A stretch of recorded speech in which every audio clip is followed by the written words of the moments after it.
The red and blue flashes lit up my driveway like a carnival gone wrong, but there was nothing festive about it. I stood there in my grease-stained apron, spatula still in my hand, staring at two police officers as smoke from my smoker curled into the summer air. The scent of hickory and slow-cooked brisket hung heavy, clashing with the sudden metallic tang of panic crawling up my throat. "Sir, we've received a complaint. You need to shut this down immediately." That's what the taller cop said, his voice clipped, rehearsed, almost bored. But I could see the way his eyes kept darting past me, toward the line of customers waiting for their pulled pork sandwiches, their paper plates trembling just slightly in their hands as the crowd whispered.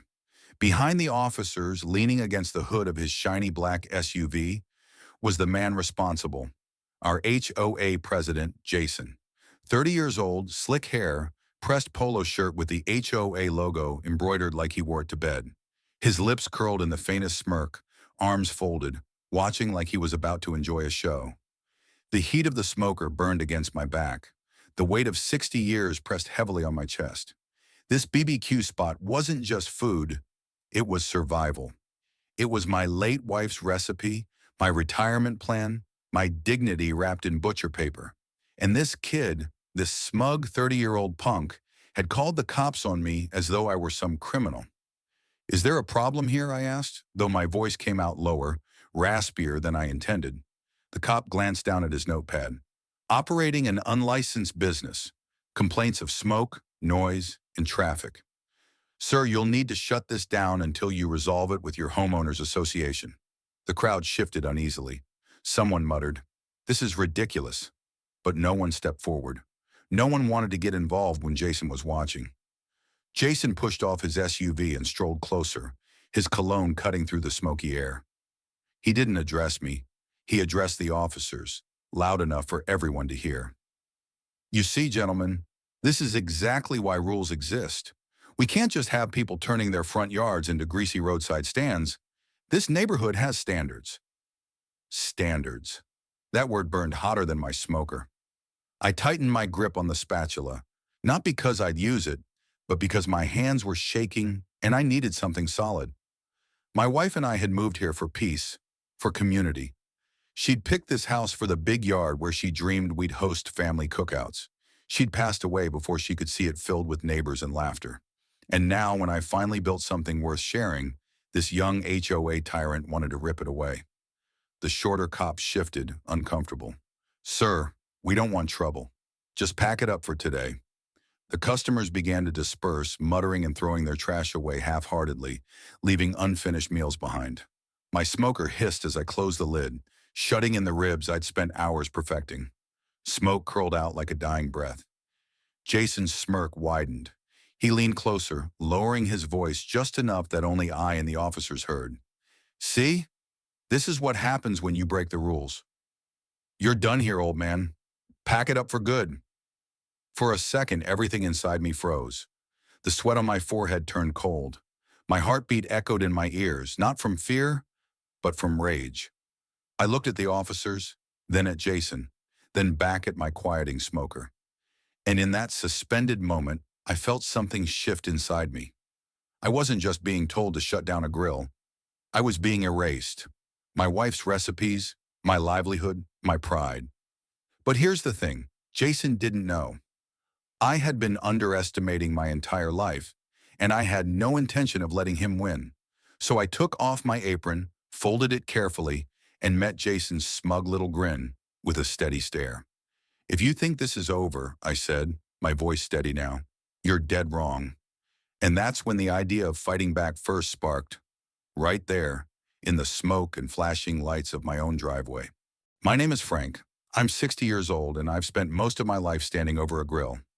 Some folks fish, some golf, some play cards. I smoke meat. It's not just a hobby, it's the one place in life I've always felt like I was in control.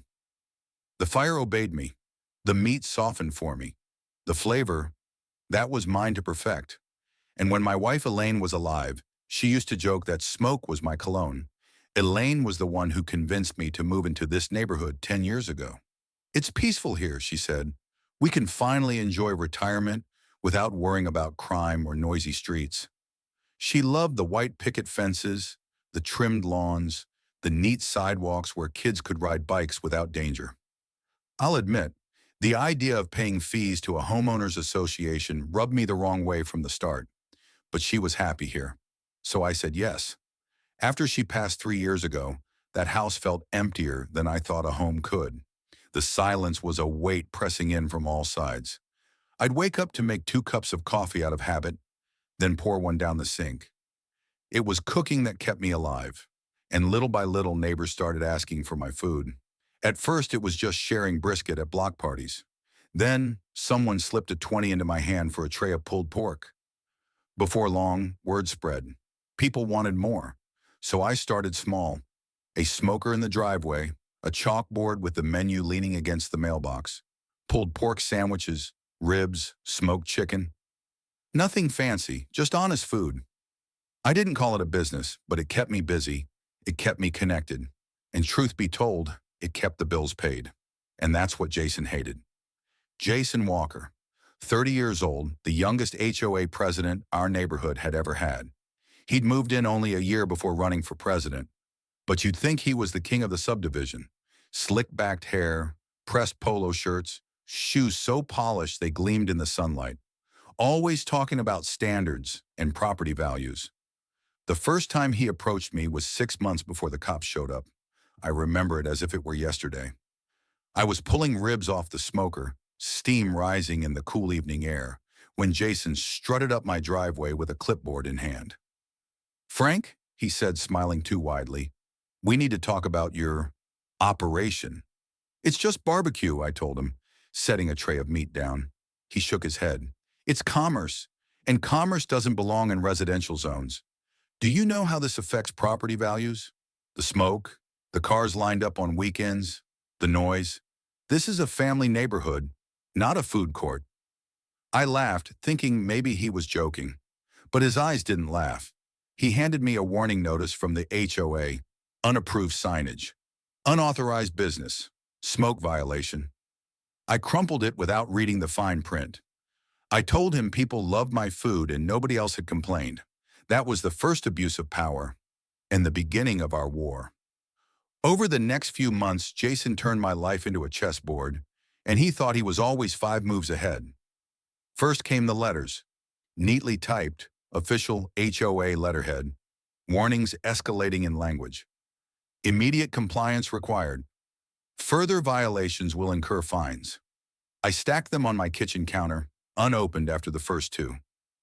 Then came the neighbors. One by one, folks who'd once asked for my ribs started avoiding me. I'd wave, and they'd look down at their shoes. Later, I'd learned Jason had been whispering that I was breaking laws, that if they supported me, they'd risk HOA fines too. Fear spread faster than smoke ever could. One evening, I was serving a small crowd, 6 or 7 folks from the next town over, when a car pulled up and idled. Jason sat inside, window down, arms crossed, sunglasses hiding his eyes. He didn't get out. He didn't need to. His message was clear. "I see you. I own this neighborhood." And still, I held out hope. I told myself he'd get bored, that eventually he'd leave me alone. But then came the cops. That night after the cops left, I sat at my kitchen table staring at the quiet smoker outside. My phone buzzed with texts from a few friends. "Sorry, Frank. Hope you're okay." But most of the messages were silent, an absence. The world had suddenly pulled back from me, like I was toxic. And I thought of Elaine, of her hand resting on my arm when life got hard, in the way she used to say, "You fight for what matters, Frank, but you pick your battles." Was this a battle worth picking? If I gave in, I'd keep my peace. Maybe the HOA would leave me alone. Maybe I'd just barbecue for myself, for the few friends brave enough to show up. I could shrink into my own silence, the way grief had tried to shrink me before. But I knew the truth. This wasn't about barbecue anymore. It was about dignity, about whether I had the right to live freely in my own home, about whether Jason, this arrogant young man who thought rules were a weapon, could erase me with a smirk and a clipboard. And the more I thought about it, the more my anger hardened into something sharper. Resolve. Because if Jason wanted a war, I'd give him one. What he didn't realize was that 60 years teach you a lot about patience, about standing tall, and about never backing down when someone tries to strip away the last piece of yourself that matters. From that day forward, I started keeping records. Every letter, every warning, every threat. I bought a cheap camera and pointed it at the smoker, recording interactions. I spoke to customers quietly, asking if they'd be willing to testify if it came down to it. Most shook their heads, afraid, but a few nodded, eyes hard with the same sense of injustice I felt. I even looked into the HOA bylaws, pages of legal jargon written by people who thought they were kings. And buried in the language, I found loopholes, contradictions, vague clauses that might just give me a fighting chance. Jason thought I was just an old man with a smoker. But what he didn't know was that I was also a man with nothing left to lose. And that makes someone dangerous. The stage was set. The air was heavy with smoke and tension. And though Jason didn't know it yet, every smirk, every fine, every call to the cops was fueling a fire inside me hotter than anything my smoker ever held. The days after the cops showed up were quieter. Too quiet. I didn't light the smoker for a week. My hands twitched with the itch to cook. But every time I stepped outside, I saw Jason's SUV cruising slowly down the street. He didn't wave. He didn't speak. He just circled like a shark smelling blood. Neighbors walked by with polite nods, but their eyes slid away, afraid of being seen talking to me. A few brave souls stopped by with whispered encouragement. "We love your food, Frank. Don't let him scare you." But most just disappeared. And then the fine started. The first letter came stamped in red. $250. Unauthorized commercial activity. The second, a week later, $500. Repeat violation. By the end of the month, I was staring at nearly $2,000 in fines. Fines I refused to pay. I stacked the letters in a shoebox and shoved it under my bed. But at night, I could hear them whispering, like weights dragging me down. Jason wanted me broken, cornered, humiliated. One Saturday morning, I decided I'd had enough of the silence. I lit the smoker, the familiar hiss and crackle, the rush of hickory smoke rising into the air. It steadied me. I set out a small tray of ribs, no signs this time, just cooking for myself. I didn't even make it to lunchtime before Jason showed up. He marched across my lawn without knocking, without a word, clipboard in hand. "Frank," he said sharply, "you're in violation again." "I'm cooking for myself," I replied, turning a rib. "Unless the HOA governs what I eat for lunch now, I suggest you leave my property." Jason's eyes narrowed. "Don't get smart with me. The smell carries. People see smoke. They think you're open for business again. It's a nuisance." That word, nuisance, landed heavy. Elaine used to tell me the smell of smoke was her comfort, that when she caught it drifting through the house, she knew I was near, creating something that brought joy. Now Jason had twisted it into an accusation, a weapon. "I'm not paying your fines," I said evenly. His smirk returned. "You will. Or the HOA will place a lien on your home. And then, Frank, you'll find out just how powerless you really are." He turned and walked away, each step deliberate, like he was stomping on my dignity with his polished shoes. That night I couldn't sleep. I sat at my kitchen table with the shoebox of letters dumped out, pages of legal jargon spread across the wood. My late wife's photo sat beside me, Elaine smiling with sauce on her cheek, holding up a rib like it was a trophy. I whispered to her, "What would you do, honey?" And in the silence I felt her answer. "Fight." So I dug deeper. I highlighted passages in the HOA bylaws, circled contradictions, and scribbled notes in the margins. One clause caught my eye. Non-commercial cooking for personal consumption, guests or community events shall not be deemed a violation. Jason was banking on intimidation. He thought I'd never read the rules closely, but here it was, in black and white. As long as I wasn't selling, I was in the clear. And that's when the idea struck me. If Jason wanted to frame me as a nuisance, I'd turn BBQ into community. The next weekend, I hosted a neighborhood appreciation cookout.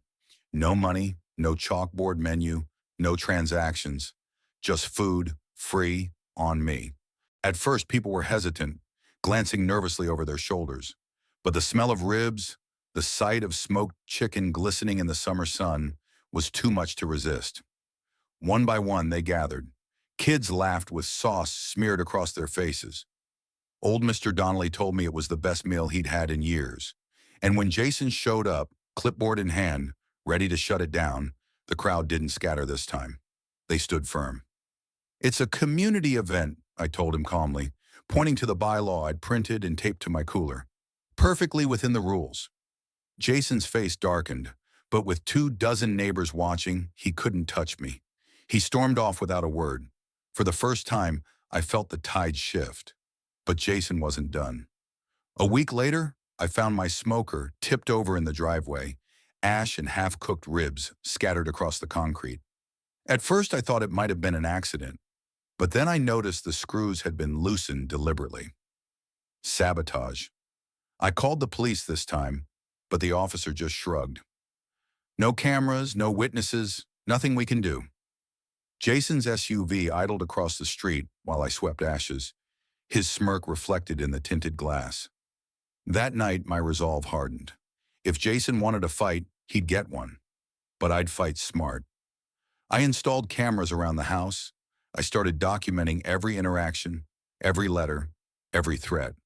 And I reached out to a lawyer, a tough old bulldog named Martinez, who'd taken on HOA cases before. "Frank," he said after reviewing the shoebox, "this kid's sloppy. Half of these fines won't hold up in court, but if you want to win, you need proof he's targeting you personally. We build a case, we can bury him." So I waited. The escalation grew uglier. Jason began rallying the HOA board against me. I received notices of mandatory meetings, scheduled at impossible times. When I showed up, they treated me like a criminal, reading out lists of violations with Jason leading the charge. One evening, at a particularly heated meeting in the clubhouse, Jason sneered across the table. "You think you can hide behind sympathy, Frank, but the rules are rules. If you can't follow them, maybe this isn't the right neighborhood for you." I leaned forward, staring him down. "This neighborhood was right when my wife chose it, and it'll be right long after you're gone." The room went silent. For a moment, I saw doubt flicker in some of the other board members' eyes. Jason noticed too. His jaw clenched, and I knew he'd redouble his efforts. Jason's next move was his boldest yet. Late one night, I woke to pounding on my door. Police again. This time, they said there had been reports of me running a commercial kitchen illegally, endangering the neighborhood. My smoker wasn't even lit. I realized then, Jason had crossed into full-blown harassment, filing false reports just to break me. And that was the final piece my lawyer needed. Martinez told me, "We've got him now. False reports, harassment, targeted enforcement.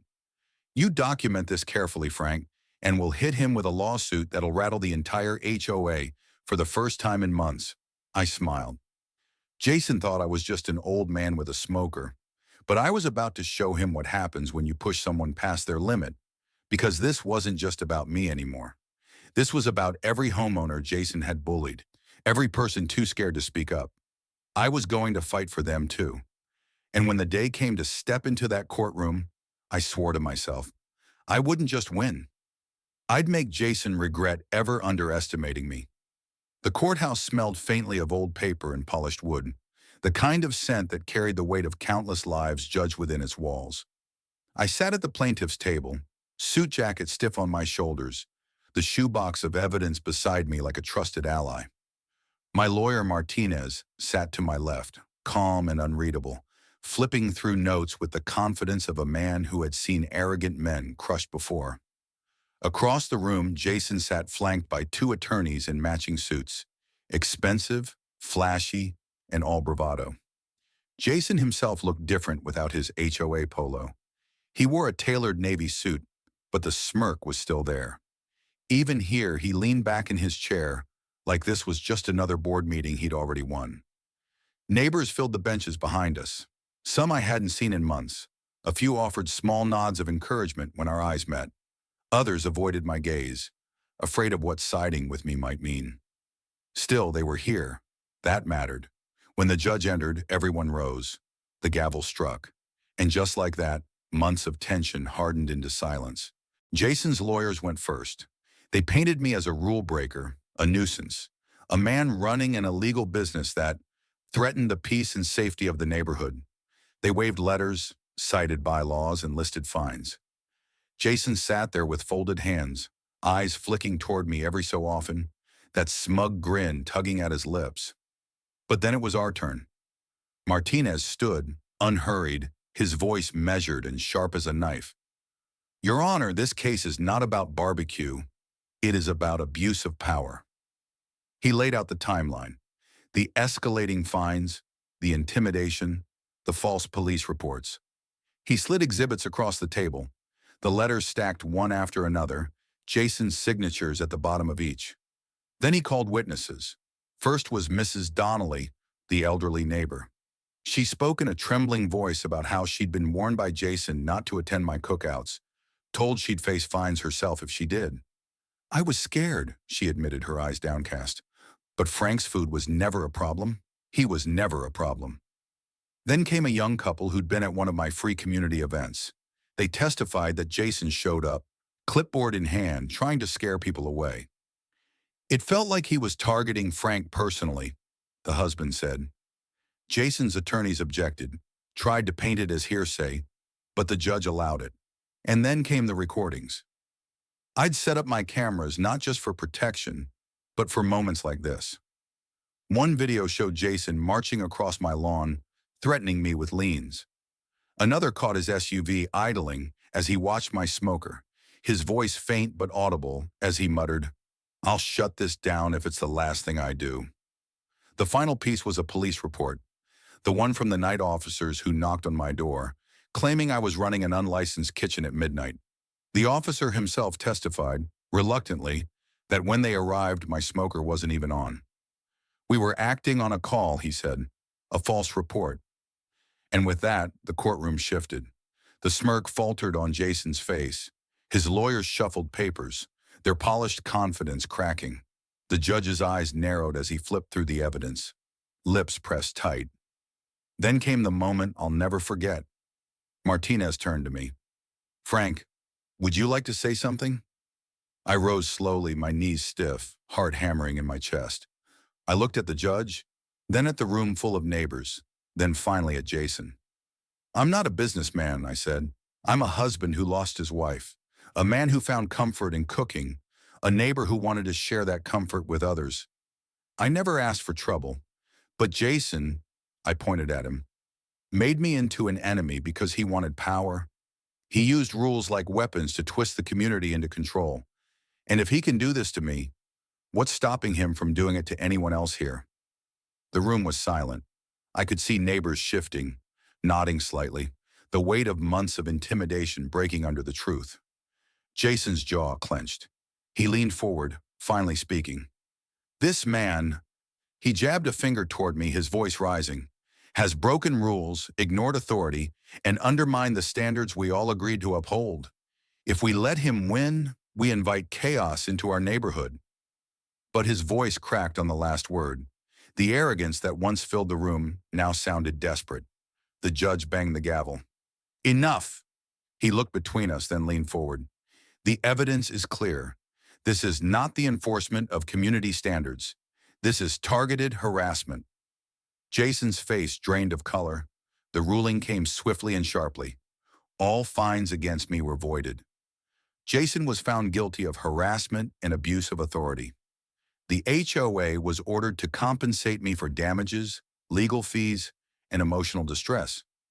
And most importantly, Jason was removed as HOA president, effective immediately. The gavel struck, final and echoing. And in that moment, the weight lifted off my chest like smoke clearing from the air. Neighbors erupted in murmurs. Some even clapped. Jason stood frozen, his lawyers whispering furiously at him. But the smirk was gone, replaced with the pale look of a man who had just realized his empire of rules had crumbled. I walked out of that courtroom taller than I had in months. The sunlight hit my face, warm and bright, and for the first time since Elaine's passing, I felt like I could breathe fully again. Behind me, I heard someone mutter, Justice at last. And in my heart, I knew Elaine would have been proud. When I returned home from court, the neighborhood felt different. The air was lighter somehow, as though the heavy hand of Jason's watchful presence had finally lifted. The lawn still gleamed under the afternoon sun, the sidewalks still neat and orderly. But now there was something else. People smiling, nodding at me without fear. For months, everyone had been glancing over their shoulders, wondering if Jason was watching. Now they met my eyes again. The very next weekend, I lit my smoker. The hiss and crackle of fire meeting wood filled the driveway, and for the first time in months, I wasn't afraid someone would call the cops. Word must have spread quickly because neighbors began trickling over. Not cautiously, not nervously, but with eager smiles. "Glad to have you back, Frank," someone said, reaching for a plate. "Best smell on the block again," another neighbor added. The Donnellys brought sweet tea. Kids ran in circles while their parents sampled brisket. Laughter carried down the street, mixing with the savory smoke. This wasn't just food anymore. It was community, alive and unafraid. And as I stood there, apron dusted with spice rub, tongs in hand, I thought of Elaine. She had dreamed of this, of our yard filled with neighbors, of warmth and togetherness. In that moment, it felt like she was there with me, her hand on my shoulder, whispering, "You did it, Frank. You fought for us." Jason didn't disappear quietly. Word spread that he tried to appeal the ruling, but the board had turned against him. His arrogance had soured on too many people. With the evidence of his harassment public record now, he had no power left to lean on. Before long, a for sale sign appeared on his perfectly trimmed lawn. I saw him one last time, loading boxes into his SUV. He didn't look at me. His shoulders were hunched, his steps quick, as if he couldn't leave fast enough. The smirk that had once ruled this neighborhood was gone. Some part of me wanted to confront him, to remind him of the nights he'd tried to break me, the fines he'd stacked against me, the threats whispered across my lawn. But I didn't, because the truth was, I didn't need to. The court had spoken. The community had seen him for what he was. And in his silence, I found all the vindication I needed. The settlement money wasn't life-changing, but it was enough. Enough to fix the damage to my smoker, enough to cover the sleepless nights and lawyers' bills, enough to remind me that justice, though slow, does arrive. But the real victory wasn't financial. It was dignity. It was the knowledge that I had stood my ground, that I hadn't let Jason erase me. It was seeing my neighbors eat together without fear, knowing that the rules meant to control us had been turned back into what they were supposed to be. Guidelines, not weapons. The board even approached me a few weeks later. "Frank," one member said sheepishly, "we'd like your help revising the bylaws to make sure nothing like this happens again." I agreed, not out of spite, but out of hope. Because power is only safe when it's balanced, when it's kept in check by those willing to stand against its abuse. Looking back, I realized something important. That fight wasn't just about barbecue. It was about what barbecue meant. Barbecue is a tradition, it's memory, it's family recipes passed down, smoke curling into the air like prayers. It's neighbors gathering, laughter echoing, community built one plate at a time.